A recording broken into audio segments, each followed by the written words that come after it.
초대받아 진심으로 영광입니다.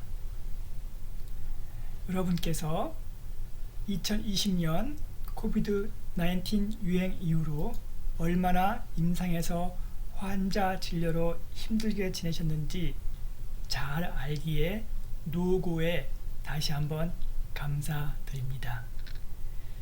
여러분의 헌신 덕분에 지금 우리가 이렇게 모임도 가질 수 있는 것입니다. 오늘은 우리 학회지 어큐트 앤 크리티컬 케어의 발전 방향에 대해서 같이 검토하는 시간을 갖겠습니다. 이 발표 내용은 아무 이해관계가 없고요. 또 이것은 독창적인 내용이 아니기 때문에 어디도 인용하지 말 것을 바라고, 그리고 그렇지만 이 내용은 그 훈련 목적으로 얼마든지 활용할 수가 있습니다. 이번 시간의 목적은 우리 학회지가 얼마나 국제가 되었는지 현황을 한번 살펴보고요. 그리고 그 학술지 발전 전략을 한번 제안하도록 하겠습니다. 그리고 구체적으로는 그 우리 잡지의 현재의 서지 계량학 정보를 살펴보고, 또 우리가 갖춰야 될 어떤 정책이 있는지 살펴보고, 또 영향력 지표를 올릴 수 있는 방안이 무엇이 있는지 한번 제안해 보도록 하겠습니다. 먼저 우리 학회지가 이렇게 발전한 배경을 살펴보면은 그동안 편집인 조재화 선생이 이하 편집위원, 회원, 집행부, 학회 직원 여러분의 헌신으로 2019년부터 퍼메드 센트럴, 스코프스, 웹 오브 사이언스, 코컬렉션, 이머징 소시스 사이테이션 인덱스에 등재가 되었습니다. 그리고 나서는 굉장히 빠르게 발전했는데요. 그래서 이 다국적성 많이 좋아졌고요. 그리고 영향력 지표도 빠르게 올라갔습니다. 우리 잡지는 이제 ESL 잡지이기 때문에 이제 곧 SCI로 이제 올라가야 됩니다. 여기 등재돼야 되는데, 그러면 클라립에 대해서는 과연 어떤 것을 살펴볼까? 이거 보면은 제일 먼저 학술지의 영향력 지표입니다. 이것이 그 해당하는 범주, 우리 범주는 중환자 의학이죠. 중환자 의학 범주의 중간값을 넘어서야 됩니다. 그래야 심사 들어갑니다. 그 다음에 저자의 업적, H-인덱스가 있는데 이것이 이제 어느 정도 수준이 되어야 되고, 편집인의 업적도 어느 수준이 되어야 되고, 또 AMGN 스코프이 독창성이 있어야 되고, 또 그 내용과 AMGN 스코프이 일치해야 합니다. 이 중에서 저자의 H-인덱스, 저자의 업적은 사실 우리가 조절할 수 있는 방법이 없기 때문에 그냥 내버려 두는 수밖에 없고요. 편집인의 H-인덱스, 이거는 우리 충분하기 때문에 별 문제가 없습니다. 그리고 이제 남는 것은 우리 잡지의 영향력 지표, 그리고 AMGN 스코프이 적당한가, 이런 걸 이제 그쪽을 살피게 됩니다. 우선 우리 잡지의 서지 계량학 정보를 한번 살펴보겠습니다. 그래서 우리 매년 얼마나 나왔는지, 그리고 저자의 국적은 어디인지, 그리고 출판 유형은 어떤 것이 있었는지, 영향력 지표는 또 계산하니까 어떻게 나오는지, 그리고 인용한 저자의 국적은 어떤지, 그리고 인용한 저널은 어떤 저널이었는지, 우리 잡지의 H-인덱스가 얼마 되는지, 그리고 작년에 새로 나온 저널 사이테이션 인디케이터는 우리가 어떤 수준인지, 이런 것들 한번 살펴보도록 하겠습니다. 먼저 우리 잡지가 2017년도에는 54편이었죠. 54편인데 2021년도에는 57편으로 대개 50편 전후로 이제 발행을 했습니다. 요새 이제 조금 증가했죠. 여기에서 투가 많이 들어왔기 때문에. 그리고 다음에 저자의 국적을 보면은 2017년부터 2021년 4년 동안은요, 한국인 저자가 거의 90%였습니다. 90%였는데 2021년도 작년에는 42% 줄었습니다. 많이 줄었죠. 즉 굉장히 다국적성이 좋아진 거죠. 4년 동안 국적이 그렇게 많지 않았죠. 하나, 둘, 셋, 넷, 15개, 그러니까 13개 국가가 이제 있었는데요. 국적이 2021년도는 그게 굉장히 늘었습니다. 그래서 29개 넘게 이제 투고를 하고 있습니다. 대단한 성적입니다. 또 이 출판 유형을 살펴보면은 이 아티클이 있는데, 아티클이라는 건 이제 우리 원저하고 그 정리를 합친 게 아티클입니다. 아티클이 가장 많고요.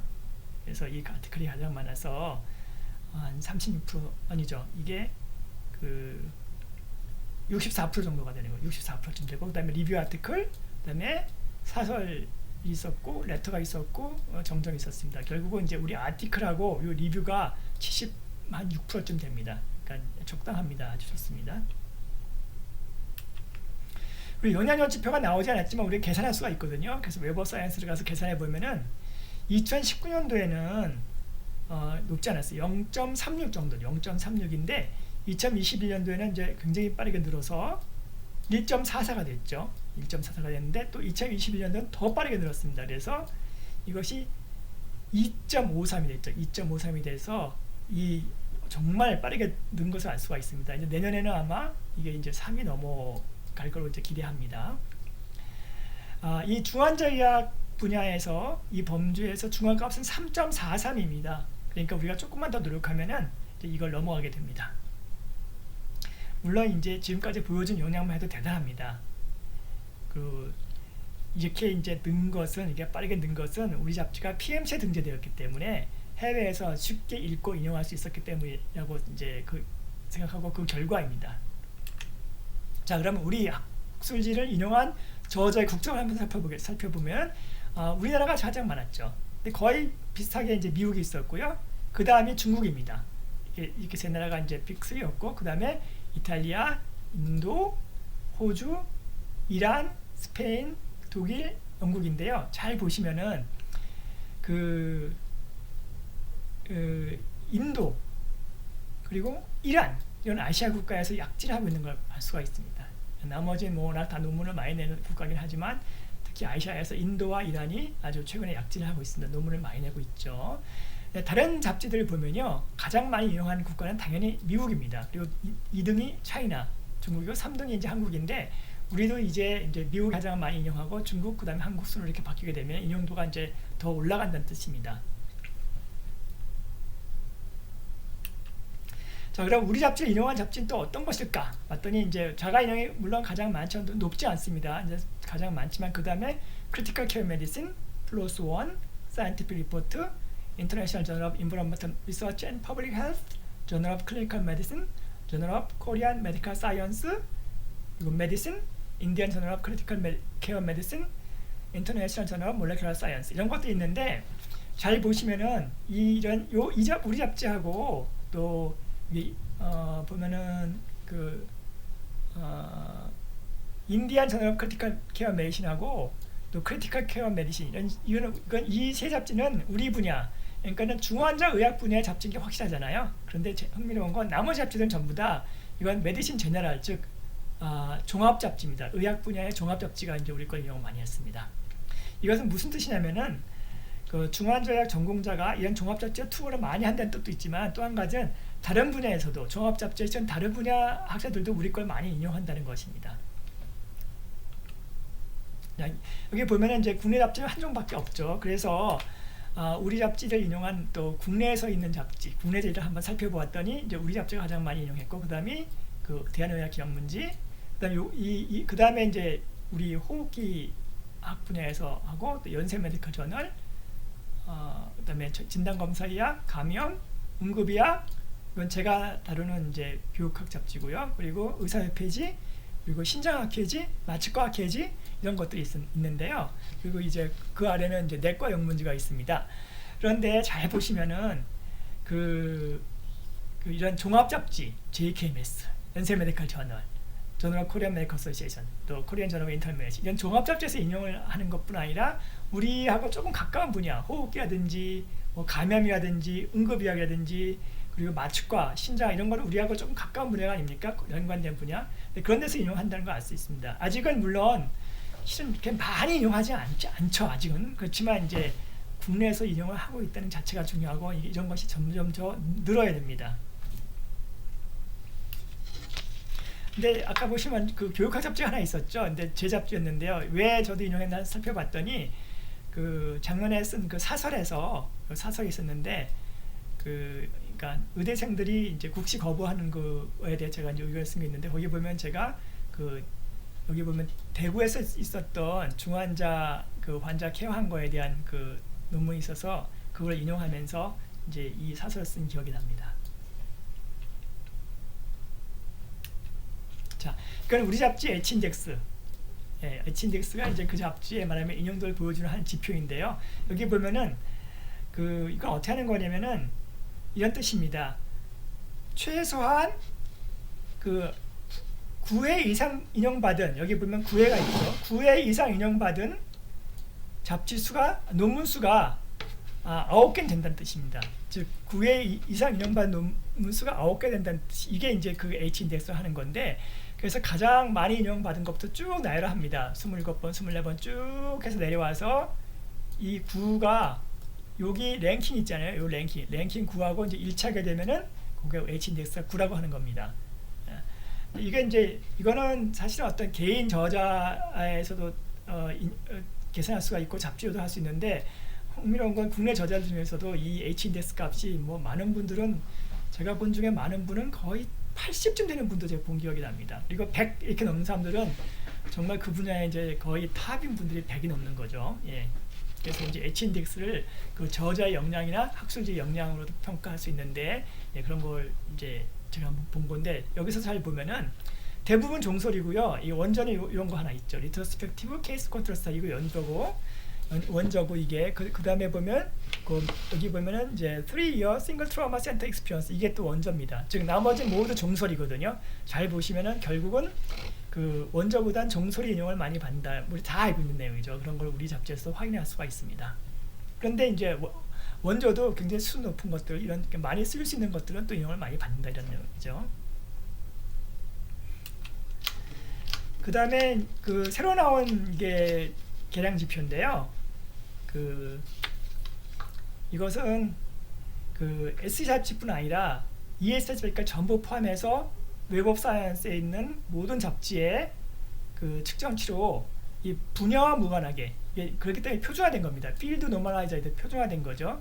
이 분야와 무관하게 이렇게 표준화된 지표입니다. 그런 지표인데 이것은 작년에 새로 나왔습니다. 그래서 이것이 SCI 잡지가 아니더라도 이 지표가 나오기 때문에 우리 같이 ES 잡지에서는 이런 것도 아주 중요합니다. 이게 굉장히 중요하죠.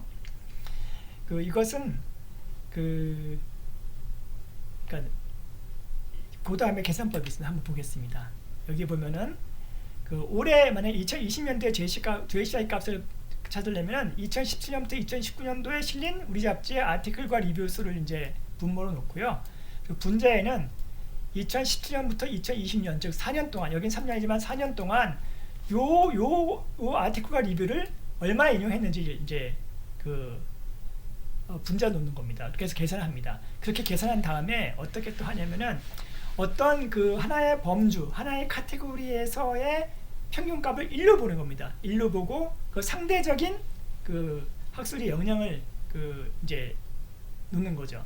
그러니까 평균값이 1이니까 이게 JC 값이 2라는 것은 평균보다 2배의 퍼포먼스가 있다는 거죠. 그러니까는 2배 정도의 그 수행을 했다는 겁니다. 자, 이 그림은 어떤 데이터에 속하냐에 따라서 그러니까 평균값이 얼마인가를 보여주는데, SI 잡지들은 평균값이 0.89였고요. SSCI는 1.1, 각 학술지마다의 그 평균값이 있는 그 값을 이제 쭉 낸 거죠. 그랬더니 ANHCI는 0.97, 그리고 ESCI는 0.38인데 이건 뭐 당연한 겁니다. 왜냐하면 ES 잡지들은 아직은 임팩트 팩터가 높지 않기 때문에 그 ES가 된 거죠. 그런데 잘 보시면 ES 잡지 중에서 여기 보면 1 넘는 것도 있지 않습니까? 이렇게 1 넘는 것들 이렇게 있죠. 굉장히 어떤 것들은 뭐 엄청 높은 것도 있죠. 여기 보면 굉장히 높은 것도 있습니다. 이런 것들은 그 다음 해에 이제 여기 있는 것들은 이제 여기로 올라가게 됩니다. 이렇게 올라갑니다. 이렇게 되고, 또 여기 있는 것 중에 이런 것들은 이제 일부, 여기 있는 거 일부는 또 이제 빠져서 이로 나오게 됩니다. 이렇게 이제 이게 좀 변화가 있습니다. 항상. 물론 이제 이 중에서도 이제 인류도 갈 수 있죠. 이 사회과학조도 갈 수 있죠. 예.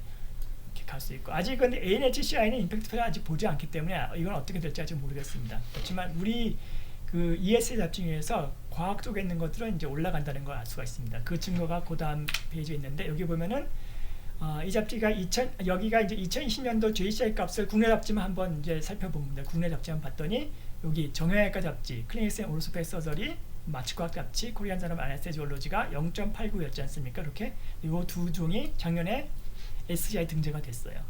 즉, 이 JCI 값의 평균 값에 도달하면은 이 사람들이 심사해서 올린다는 걸 알 수가 있습니다. 그래서 우리도 이제 이 JCI 값도 따라 올라가야 됩니다. 임팩트 팩터뿐 아니라 JCI 값이 따라 올라가야 됩니다. 자, 여기 우리 잡지 JCI 값을 보면은 여기 0.19죠. 0.1간 뜻은 평균보다 약 5분의 1 정도의 우리가 수행을 했다는 겁니다. 퍼포먼스가 5분의 1이다. 이런 뜻이라는 걸 알 수가 있죠. 그렇지만 여기 보면은 SCI 잡지 중에서도 우리보다 낮은 것도 있습니다. 큐포 이 두 종이 있는데 이 두 종은 우리보다 낮습니다. 낮아요. 예. 그리고 여기 보면은 왜 낮은가 봤더니 다 이게 잡지가 영문이 아니라는 거, 그리고 오픈소스도 아니라는 거, 그런 어려움이 있어서 이제 여기는 아직 우리보다도 낮습니다. 그렇지만 SCI 등재되어 있죠. 자, 그러면 우리가 지금 서지 개량 정보를 봤는데, 그래서 우리 상황이 이제 아직은 이제 좀 낮지만 얼마인지 이제 올라갈 수 있는 역량이 있다는 걸 이제 확인했죠. 그 다음에 그러면 어떠한 우리가 저널 폴리시를 조금 더 보완하는 게 좋을까? 그걸 한번 생각해 보겠습니다. 먼저 프리프린트 폴리시입니다. 이 프리프린트라는 거는 우리가 일단 심사 없이도 어떤 프리프린트 서버에 일단 올리는 겁니다. 올린 다음에 여러 사람의 의견을 듣고 그 다음에 다시 그거 갖고 논문을 투고할 수 있다, 이런 건데요. 그래서 우리 잡지는 이 프리프린트를 받을 것인가 말 것인가 결정을 해야 되고요. 그리고 또 우리가 참고문에다가 이 프리프린트 쓰는 거 허락할 건가? Can preprint be cited as a reference? 이걸 이제 그 선언을 해야 됩니다. 그러니까 이 프리프린트 폴리시를 받지 않아도 상관없습니다. 우리 이제 안 하겠다고 뭐 문제 없지만 이제 이걸 이제 선언을 해야 되죠. 선언이 필요하기 때문에 필요하고요. 그다음에 우리 잡지가 이제 데이터 쉐어링 폴리시에 대한 걸 기술했는데 문제는 그래서 그 데이터가 어디 있는지를 밝히지 않고 있거든요. 그래서 논문마다 어떻게 독자들이 리서치 데이터를 접근할 수 있는지 써줘야 됩니다.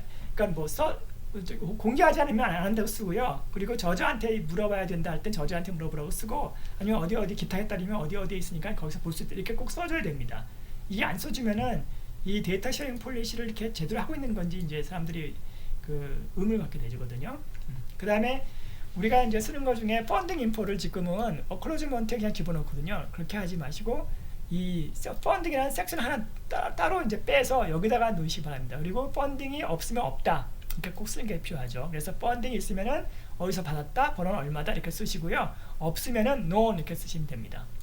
그다음에 이 매들라인 등재 신청하는 거는 뭐 정책이라고 하기 어려운데, 이걸 제가 꼭 강조하는 이유는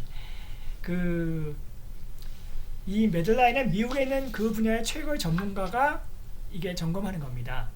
그렇기 때문에 그 학술지 질 향상을 위해서 큰 도움이 됩니다. 매우 철저하게 심사합니다. 굉장히 꼼꼼하게 심사해서 어떤 것들이 이제 장점이고, 꼭 장점도 써주거든요. 장점이고 어떤 게 약점인지 써주고, 그 다음에 이제 받을지 말지 결정하는데 10%밖에, 되게 10에서 15% 정도밖에 채택이 안 되죠. 국내 잡지도 마찬가지입니다. 제가 이제 여러 잡지들한테 이제 컨설트해서 등재 신청해 보면은 되게 한 10%쯤, 10에서 15%쯤 이제 억셉트가 되고 나머지는 다 떨어집니다. 그러니까는 우리가 처음 신청해서 꼭 되지 않아도 괜찮으니까는 일단 한번 우리 모습 그대로 한번 신청해 보시기 바랍니다. 그래서 충분히 시도할 가치가 있습니다.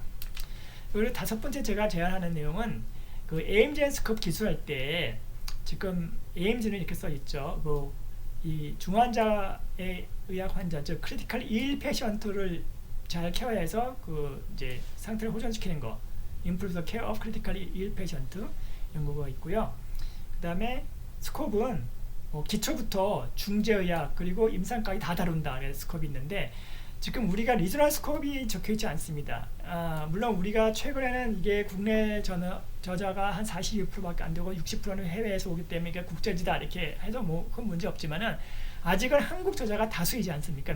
다수이기 때문에 이럴 때는 Its regional focus is mainly Korea, but it welcomes submissions from researchers all over the world. 이렇게 해서 40%가 한국이라는 건 사실 많이 다루는 거잖아요. 전반적으로 봤을 때, 뭐 전 세계 나라가 엄청나게 많이 있는데, 그러니까 그런 걸 이렇게 써주는 게 지금 유리하고요. 만약에 이제 점점 더 줄어서 한국인 저자가 30% 미만이다 이렇게 되면 그때는 뭐 굳이 이걸 쓰지 않아도 되죠. 그렇지만 당분간 이렇게 써주는 것이 유리합니다. 그리고 이제 영향력 지표 상승 전략인데요. 이건 우리가 일반적으로 다 알고 있는 내용이죠. 그래서 종설이 중요하다. 어떤 종설이 중요하냐? 주로 일반적인 주제를 다루는 것이 오히려 인용을 많이 받고 아주 스페시한 것보다 이런 것이 낫다. 그리고 체계적 고찰 이런 걸 쓰는 것이 인용을 많이 받고요. 그리고 체계적 고찰은 이거 원조로 치지 않고 꼭 리뷰로 넣어야 됩니다. 그리고 클리니컬 가이드라인 인용 많이 받는 거 우리 다 알고 있죠. 그다음에 통계 원고, 역학 자료 이런 것들 인용을 많이 받고요. 그리고 잘 여러분들이 웹업 사이언스를 점검하시면은 우리 분야에 어떤 것들이 인용을 많이 받는 주제인지 찾아볼 수가 있습니다. 어떤 게 인용을 받을까요? 최근에는 의학에서는 이제 아예 대세가 코비드-19, 코비드-19에 대한 논문이 가장 인용을 많이 받고요. 그 다음에 인공지능에 대한 논문들이 인용을 많이 받는데 요즘 또 메타버스도 있고 그렇지만은 이런 것들이 인용을 많이 받는데 이거는 여러분들께서 한번 웹업 사이언스 검색해 보면은 중환자 의학 범주에 어떤 게 인용을 많이 받는 주제인가 검색해 보면 나오거든요. 그래서 우리도 가능하다면 그런 주제로 종소를 신다든지 그런 주제의 원전은 좀 우대한다든지 이렇게 하는 것이 유리합니다. 이렇게 보면 우리가 이제 학문적인 게 아니라 영향력 지표 때문에 학술지를 발견하냐 뭐 이렇게 생각할 수도 있지만은 그게 꼭 그렇게 생각할 만한 필요는 없죠. 이제 다 가치가 있는 거니까 어디까지요. 그렇지만 이제 그런 거 우선순위 둘 때 어떻게 할 거냐. 그거는 당연히 최근에 각광받는 분야가 빨리 앞서 나가는 분야가 이제 중요한 건 어쩔 수 없으니까요. 잘 고려하는 것이 필요합니다.